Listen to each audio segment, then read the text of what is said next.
Hey, what's going on, everyone? So I briefly glanced over, and by briefly glanced, I mean like took an hour to try to go over the 2,468 pages of that Build Back Better bill, and it's crap.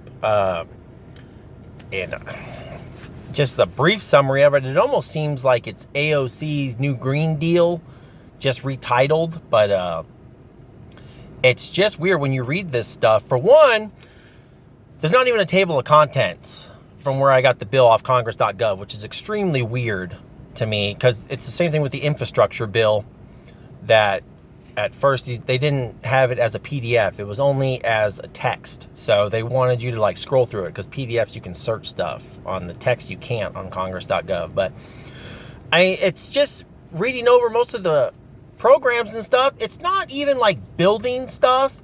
Most of that bill is just for, it's like money for research and studies and gathering data. That's it. It's not building anything really.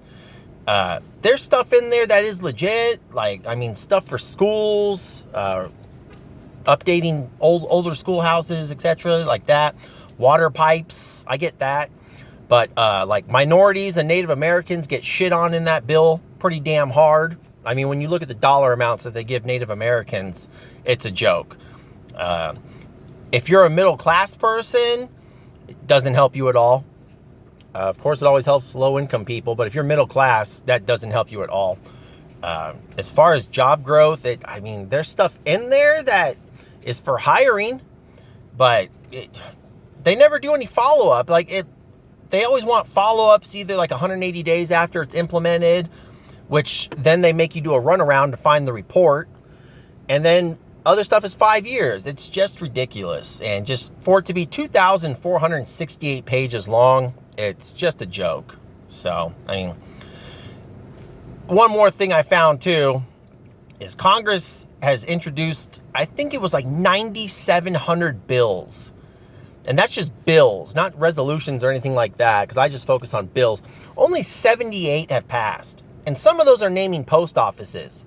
Like, that's a complete joke. Congress is absolutely worthless.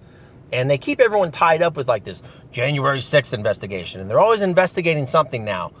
And these investigations mean nothing. They don't affect anyone. Like, why don't they actually govern? But Congress is worthless.